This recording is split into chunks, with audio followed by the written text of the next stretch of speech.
What is up, guys? It's the Sound Alchemist, and I'm sitting here next to Gershwan. And we've also got some nerdlings and hounds in the building, so if you hear a little bit of screams, yelps, and gurgles, now you know. Yes. So, we're doing it again. We're answering your questions in another episode of For the Greater This is a video series where we answer the questions left by you, the viewer. If you have a question for us, comment down below. Put a question in front of your question because we get to those questions first. That is what Kyle Walker did. Why don't the Trader Primarchs just remake the Lost Legions? So, after the Horus Heresy, after the Emperor defeated Horus and basically the forces of chaos retreated during, what was it called? The Reign of Terror?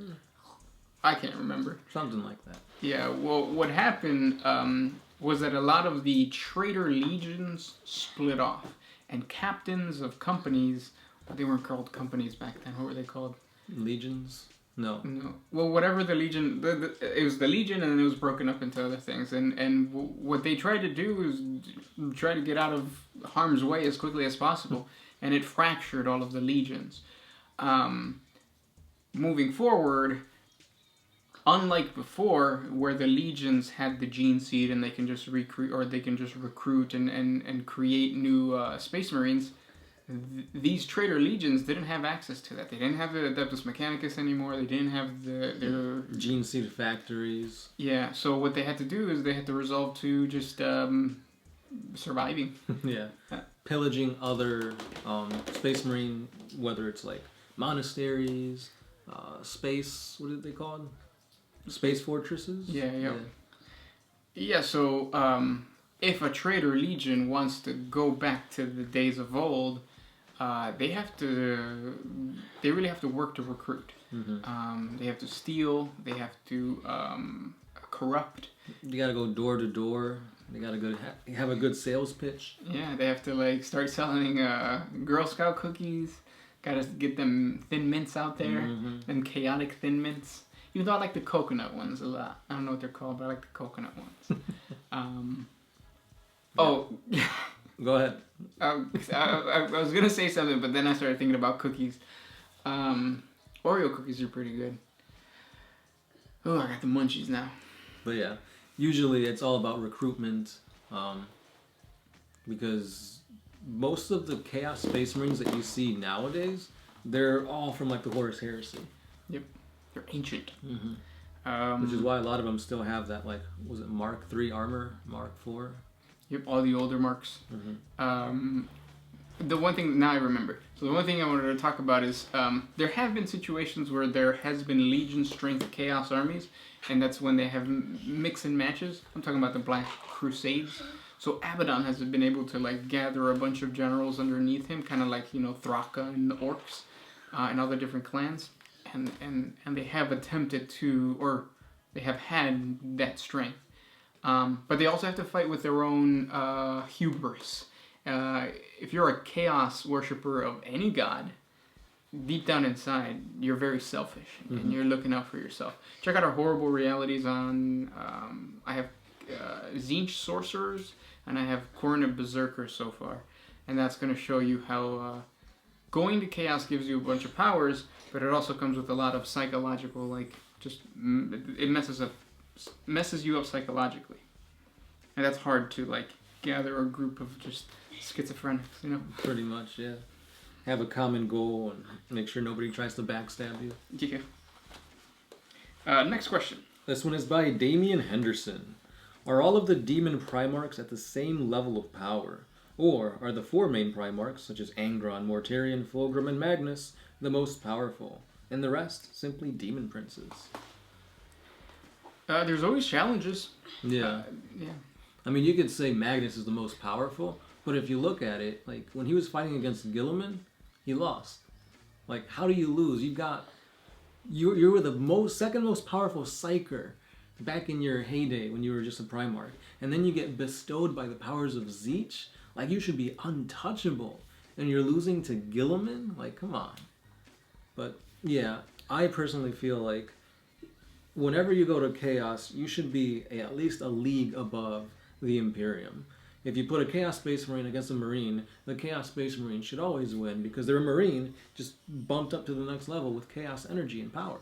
Yeah. And it's like, this doesn't happen. Yeah.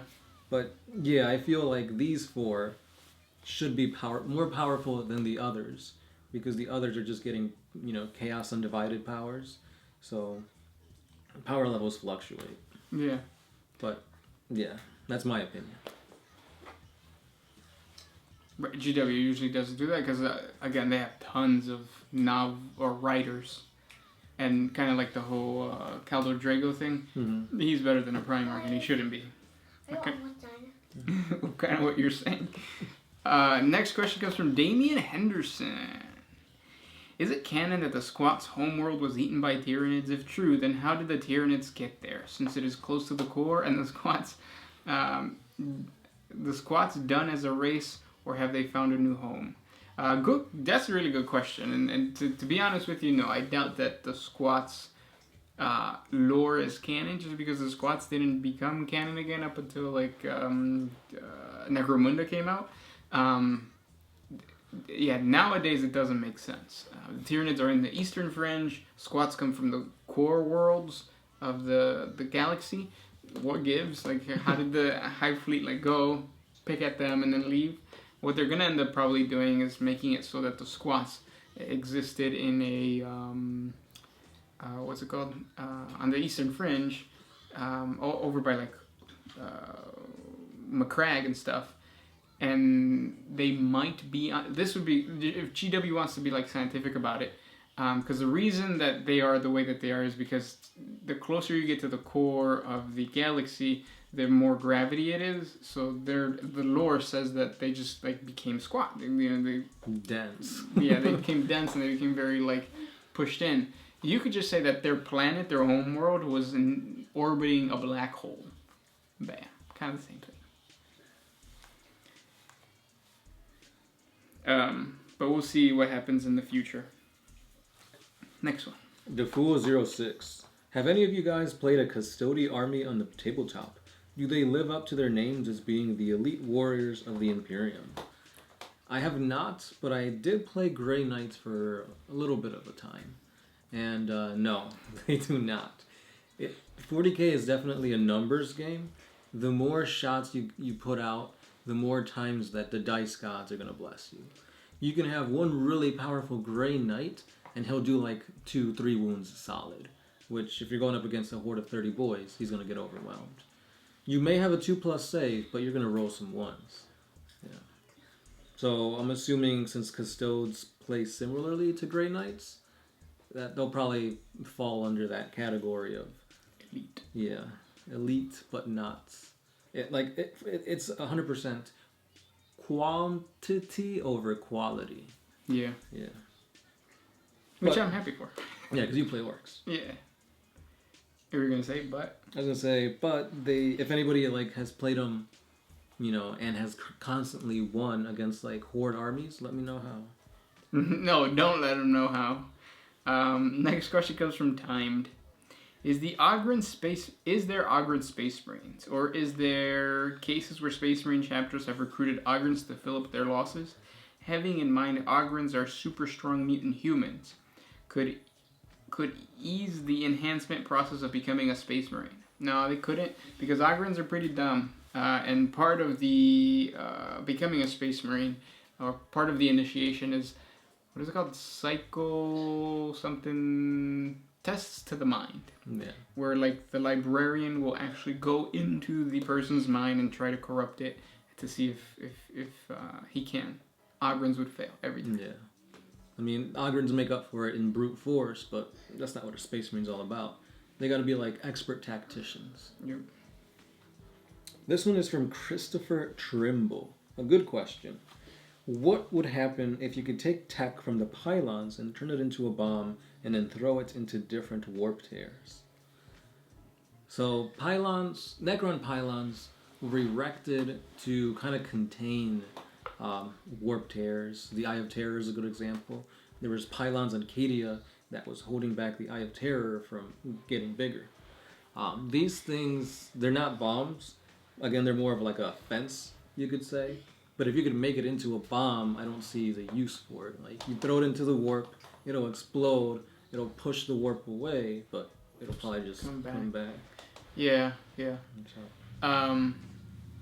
that's a good point, because I was thinking, like, yeah, that'd be kind of cool. It would be a good way to fix this whole, like, warp tear in the galaxy. But yeah, it's just going to come back. Yeah, like, I could see it working against, like, demons. Like, you throw it at a demon horde and they all go back to the warp. Now they got to wait, like, thousands of years or whatever to come back. Yeah. But, like... Or the reverse. Where, like, if it was a warp bomb, they throw the warp into real space and it breaks the veil. But you're not... Like, the veil's already broken, so you need something to stitch it back up. Yeah. You need nanobots. Metabots? What if that's what that's what the tech did? What if it was a bomb and a bunch of, like, nanoscarabs came out and they, like, pulled together reality? That'd be kind of cool, but that's too sci-fi. Yeah. That's the thing about 40k. It's like sci-fi fantasy, so there has to be, like, a magical element to it. And Necrons are not that. We'll see. Next question comes from Stuffer2002. I haven't seen that thumbnail in a while, so I'm glad you're back. You ask, do you want to beat up the British nerd from the Knights at the Game Table advert that appears on your videos? The nerd? I don't think I've seen that. Knights at the Game Table. Nope, never heard of that. Yeah. That's what's funny about, like, sometimes YouTubers will actually pay to get their like, trailer videos promoted, just like a commercial. So some situations, this has happened to me with Geek and Sundry, where, like, I'm about to watch a Geek and Sundry channel or video, and then a commercial for that exact same video comes on, and it's just kind of funny. It's like, I'm already watching it. You don't have to put that advert in this video. But, algorithms, guys. Algorithms. This is a little tangent, but since we're on the topic of Geek and Sundry, I've been watching a lot of YouTube lately, and they actually have a D&D session, like, in a high school for Geek and Sundry. Have you heard of it? Yeah. Have you watched it? I've watched, like, bits and pieces. It's entertaining, man. It is entertaining. I haven't really seen too much of it. My wife watches it, and I've seen, like, I walk in and it's like, oh, this looks cool. Yeah, for some reason that seems more... Well, the reason is because it's shot better, but that's more entertaining than the... what's the other one? With... Critical Role? Yeah, Critical Role. I always wanted to get into Critical Role, but I feel like I don't have the time to devote, like, 3 hours to... And it's the way they film it. It's just like them sitting there. Mm-hmm. Like with the other... it's more focused on the game. On the game, on the individual. And you could actually see different, like, 40k bits in the models that they use. They have, like, bikers, and they're boy bikers. Mm. With, like, it's Kit Bash with, like, orc bikes, which is pretty cool. Interesting. But yeah, that was my tangent. Last question. This one is by... Oh, we already did that one. Okay, here you go. Okay. This one is by Oni. What would make you guys disapprove of a fan-made chapter? Usually when people send us their lore, most of the time it's good. It makes sense. It fits into the 40k universe. The one time that, like, I feel like, okay, this isn't, like, it doesn't make sense, is because you're going too fantastical. Like, it's starting to sound more, I guess, like, sci-fi-ish than, like, grim dark, where it's like, oh, all my characters are super OP. Each one is a legend, like, each one is, like, on the tier of, like, the Emperor. And it's like, yeah, you've got some characters that are, like, super OP, but, like, to have them all be a part of your chapter, your fan-made chapter, that's where it kind of... You start to blend the line of, like, oh, this fits into 40k, where, oh, you're just doing this to, make these guys sound really cool. Yeah. Going along with that, I really don't like the fan-made chapters that twist it and then start talking about, like, Mario Kart or, like, a completely different genre. And they try to squeeze the warp into that. And then it just kind of like, well, this isn't really, like, 40k fan fiction. It's just, like, fantasy fiction, or whatever. It's a really fine line between, like, good lore and, like, lore that's just like, I mean, it's good, just different. Yeah. But if you do have content, send it our way, and try to organize it a little nice, because we do have to read it. And then if you just give us like a paragraph, and it's a 5-page paragraph. Yeah, if you're like jumping from like, oh, my Primarch was killing his Primarch. Oh, but the origins of my Primarch happened, Just kind of label it like homeworld, your specifications of like how many Astartes you have in there, your colors, heraldry. Yep. The wiki has an excellent forum for that, and it gives you different... kind of like a template. Yeah, it gives you a template to follow, so follow that. Yeah, I did make a how to create your own Space Marine fan chapter video like a year ago, so I guess you can check that out, but I'll try and make a new one. And with that said, those were the questions for today. If you guys have more questions for us, comment down below. Thanks so much for watching. Don't forget we have a Patreon. If you enjoy our content, you like our voices, you want to see us naked, jump on over to Patreon. Hey, whatever it takes. Avengers. But yeah, this has been The Sound Alchemist. Chris Schwan. And we are out.